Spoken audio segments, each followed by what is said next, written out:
hot off the presses. Grab your exclusive merch at the Viral Hip Hop Shop. Protect your energy at all costs. And you tired of all these self-proclaimed goats? Well, be a goat killer exclusively at the Viral Hip Hop Shop. Link in the description. Promote your brand here at Viral Hip Hop News. Hit me, Sam Ant, at dlsmediainc1@gmail.com. dlsmediainc1@gmail.com. Let's go. What up, y'all? It's your man Sam Ant here at Viral Hip Hop News. Go ahead and hit that like button.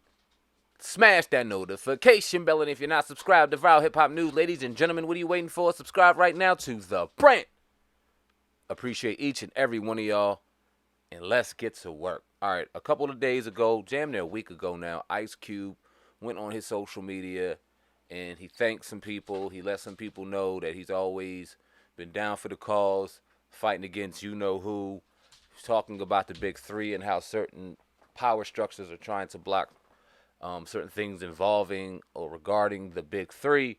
He said he was going to get on numerous podcasts. In fact, he said he was getting on all the podcasts, and he was going to start exposing some shit and really starting to cause an uproar. Now, Ice Cube has been one to always kind of cause an uproar.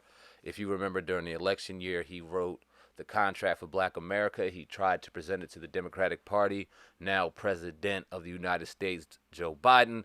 He had a sit down with Donald Trump, and a lot of people were very upset about that, in particular people who like to promote Democratic type ideals and characteristics or idealistics to the masses who are within Hollywood, hip-hop, comedy, etc. A lot of the same people, coincidentally enough, who adored Donald Trump in the early 90s, early 2000s when he was firing people on The Apprentice, or he was on this rap video or this rap lyric or that, were now not only criticizing him but criticizing Cube for having a sit down to present the contract of Black America, not to represent Republicans in general, but just to represent somebody who's going to properly represent us. Don't give a damn if that is red or blue. Very interesting conversations came out of that. And now we see Ice Cube come out and say that he's about to cause an uproar once again. And I'm curious to see who is going to come out and speak out against Ice Cube. Who are they going to put in these particular media platforms to come out and say things about Ice Cube? How much is the mainstream media going to cover a lot of what he's saying? Because, and correct me if I'm wrong, I didn't see a lot of major media outlets in hip-hop or various outlets cover this Ice Cube story the way the independent media covered it, and it's been very slow in July. There ain't a lot going on in the hip-hop world right now, you know what I mean? So a lot of the topics are very dumb and very childish and very stupid, and I don't think this was a conversation that was held in a lot of different areas. So curious to see why. I think we know why, and as it plays out in front of our eyes, I would just like to have some deep dives and conversations involving this situation. Can't wait to get Ice Cube on the podcast. We're in talks with a couple people behind the scenes, and hopefully we can get this brother on soon, because there's a lot of great conversations and dope conversations and topics that we can dive into. We're looking forward to it. But until then, I wanted to play a few clips of Dr. Boyce Watkins and LisaRaye, two people that know Ice Cube, who have a relationship with Ice Cube, who have had discussions with Ice Cube regarding the contract of Black America and how it's been perceived in multimedia circles, hip-hop spaces, etc., and the conversation is very interesting. So stick around for that. Appreciate each and every one of y'all. Sam and CEO, the brand Viral Hip Hop News. Hit that like button. Share the video. And without further ado, let's get into both Dr. Boyce Watkins and LisaRaye. I cut up the video a little bit, so please enjoy it in its entirety. You'll hear some deep dive and good conversation about one Ice Cube. Is he a marked man? Is he the most dangerous man to the power structure of the elite that we have within these hip-hop arenas? Or is he another political plant, like I see a lot of people commenting on when I dropped the last video, that Ice Cube's nothing more than a political plant? Leave a comment in the comment section right now. Appreciate each and every one of y'all. Stick around for the videos. Without further ado, let's work. Cube contacted me after the contract was done. And the way we came into each other's consciousness space is I had just talked about it. You know, I'd heard somebody mention it to me. They said, why don't you check it out? And I didn't know what to expect. You know, I've always been a fan of Cube's music. And you know, if you're a black man, most of the time you're in touch with two things: sports and hip hop, right? And another interesting subtlety about being a black man in America I've noticed is that you can tell a guy's personality by how he plays basketball, or if you listen to lyrics and music, you can tell where somebody's mind is at. Like you play basketball and the guy like is a ball hog. That a lot of times that means he's a jerk. You know what I mean? He's a narcissist. Or you got a guy like LeBron who shares the ball. That means he's a team player, probably in every aspect of his life. Or Michael Jordan, who's always aggressive, right? He's aggressive in everything. Well, same thing is true with hip hop. So I would listen to Cube's lyric. I've been listening to Cube's music probably. I mean, since he started, and he was one of my favorite rappers, and I noticed this growth in his music.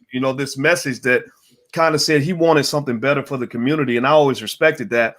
So I checked out the contract with Black America, and I read through it, and from the first paragraph, I said, okay, this was not just something somebody just threw together. Because remember that we've had other celebrity hip hop artist types speak up, and sometimes they didn't speak up, they fucked it up. You know what I mean? Like what Snoop did with Gayle King was completely unthought. It wasn't thought through properly. It ended up being almost like an embarrassment for the community. What 50 Cent kind of doesn't always make sense to me. Kanye, Kanye's not a bad guy. He's definitely pro-black, but there's a little bit of maturity that I think needs to occur. Whereas with Cube's plan, I said, okay, this was written by scholars. Like, this was not written just by a guy who rolled out of bed and slapped it on a napkin. And so when we talk, again, I'm still trying to figure out, okay, who is this guy? I know his music, but I don't know him. And I found that he was very good and resourceful at just talking to as many people as he could so he could take in information. Like, he was approaching politics the way I might approach things if I was trying to become a hip hop artist, right? I don't know anything about how to be a good hip hop artist. So I would probably go talk to rappers that I know and ask them, like, so what should I do next? Or how do you go in the booth? How do you do this? How do you do that? Mm-hmm. He was taking in information, and so that I think that's what led me to become offended when people who didn't want to hear a black man use his voice in that way. I mean, they're used to a black man using a big platform to, do ignorant stuff. But when you start using it to do intelligent stuff, then you truly become dangerous. Something we like to do here on the podcast is talk about things typically not talked about on your mainstream media. We like to take it there, and that's what our people appreciate us for. And we talked a lot about Ice Cube this last couple of months with the election and everything, and really gave him a lot of praise for kind of going against the grain and looking out for black people as a people and not caring about the political side of it. We had a lot of people on to be able to be blessed to talk about it. I'd love to get your perspective on that. What we see with Ice Cube the last couple of months, the contract for Black America, his conversation with Trump, his attempt to conversate with President now Joe Biden, and everything that he went through the last couple of months. Yeah, I'm glad you asked that question, because obviously I've been a friend of Q's for a very long time and a fan. But I knew that he was destined for some type of position to be able to use his platform for something other than NWA and breaking off and being a rapper and a director as well. I felt that in him, because when I was doing Players Club, I saw the most professional person, husband, businessman, director. I didn't see the rapper. I didn't see what everybody else was telling me about. He was going to have a posse and they were going to be disrespectful and they was going to grow up. None of that. So I already saw that in him. We interviewed Ice Cube. And when I say we, I do a talk show called Cocktails with Queens on Fox Soul. And we had Ice Cube there. And Vivica is very political. And Claudia Jordan is very opinionated. And the conversation got a little, not want to say heated, but it got a little passionate, and Q kept saying, hey, I'm not going to argue with you. I'm just stating, what I feel, And so I was kind of quiet, and we were talking about his agreement that he had with Trump and why he went to go speak with him. And like he said, and I understood, he said, well, hey, I'm just a facilitator. I'm able to bring this forth and happen to allow some lights to be shined on it for people to be able to see it. But make no mistake about it, I need others to help me. So maybe this bill would be written the way it is, and I need some women to come and help me to make it what you guys want it to be. But it kind of got convoluted a little bit in that interview. And a lot of people walked away not understanding what he was saying and what they were saying as well. And the girls had said to me, well, LisaRaye, you didn't really say too much. And it's like, well, let me be clear that I won't be saying a lot when it comes to Ice Cube, because Ice Cube started my career. So I know where my loyalty lies. Yes, you do. That's dope. Yeah. You know what I'm saying? So it was not that he was saying something that I didn't agree with. It was just me listening with a whole different intent to see how I can help facilitate. Because that's what it's about. You always want to condemn the one person that brings it to us and not know all the other people that took place to be able to make it happen. And if you want to talk about it, then be about it. If you want to talk about it, then step up and say, well, you know what? I'd like to be able to be instrumental in helping you then. Because that's what I said. That's what I want to do. And so, I look forward to Ice Cube being able to bring this agreement to Biden's people and see if they can hear him out and see if we can help cultivate something for us Black folks so we can unite and become better than where the heck we are now, because Trump ain't did nothing but unveiled all this racism to us, and we had no idea that it was right. We thought it was right around the corner. It is right here now. So we got so much more to fight for and to do. And hey, they did it back in the 60s, but who are them now? Who are those now? Yeah. Who is to be the voice now that we're really going to believe, that we're really going to follow, that's really going to achieve? Who is that? It may not be one person. It may take collectively a whole bunch and a whole lot of us. Well, are we ready to be able to stand in that truth and to be able to fight for that? Because we can all talk about it. So I'm growing in a place for me to even be able to meet a man like Ice Cube and shake his hand and say, I want to welcome you and I want you to welcome me so we can work on this together so we can welcome others. So my hats off to Ice Cube. So I became offended when people were writing this off like, oh, you just a dumb rapper. You probably a MAGA hat wearing Trump supporter. That to me was propaganda used to try to neutralize the impact of what his contract with Black America was doing, because that sucker's good. If anybody goes to take a look at that, it's very, very thorough. Yeah, we read a little bit of it, of the contract for our people and our subscribers when we initially read it ourselves, and we couldn't agree more, Dr. Boyce. We 100% agreed. Like, okay, this is something that we don't know if it's 100% correct on the ins and outs. We don't know all of that, but we know that the intent is 100% for Black people. It's probably one of the most thorough things we've seen presented to any political party thus far. And I like it. But the thing that you see, especially within the Black community, unfortunately, within hip hop, Hollywood, comedy, whatever, especially within social media, is first of all, pro, Democrat. Anything to do with Republican is racist, the devil. Black people aren't allowed to make money like that. Black people aren't supposed to do this. We're supposed to be Democrat. And then when we see somebody like a Cube go against that grain and genuinely just do something for Black without the blue or the red cape over their back, they get criticized. They get ostracized. They get damn near wanting to call blackballed or canceled, so to speak. Can you talk about the reasoning as to why some of his cohorts were so heavy on him just because he went away from the Democratic cape? Well, Black people are used to being owned. We're used to being possessed by somebody. We want somebody to claim us. If I grow up as a Black man in a lot of families, I'm not really gonna be seen with respect if I say I'm gonna start my own business. I'm gonna be my own man. Right. You're more respected if you say, well, I'm now the senior engineer at Google, or I just got hired at IBM or Microsoft, right? Then people say, okay, oh, I know that. Okay, oh, you over at Nike, oh, that's what's up, right? We have a self-esteem problem. A lot of us do. They're not used to the idea of a Black person saying, no, I'm not owned by anybody. I'm not claimed by anybody. And I think that was the thing that I really liked about Cube when I talked to him. Because a lot of our celebrities are owned. They're just high-paid slaves. That's what it is. Somebody gets on the phone with them and basically tells them to pipe it down, or you're gonna lose this and lose that. They shut down. I respected Cube because he has always operated as his own man. Even back with NWA, he went against the grain. He built his own thing. He created an opportunity where there was none. There was no radio play for NWA when they came out. And then you saw with the movie Friday, John Singleton told him that there will never be a script written for a Black man like you in Hollywood. These scripts are very rare.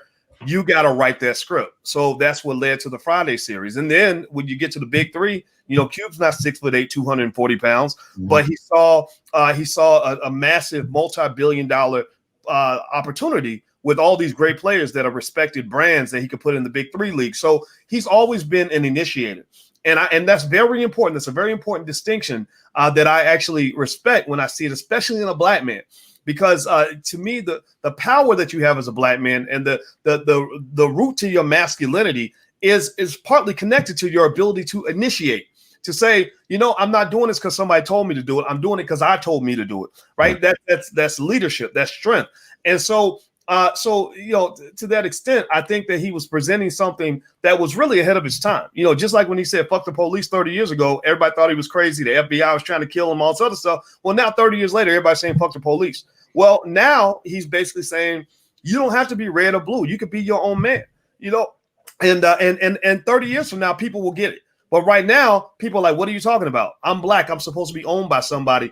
And so really, if you think about this, though, it's very important for black people. And many people get this, right?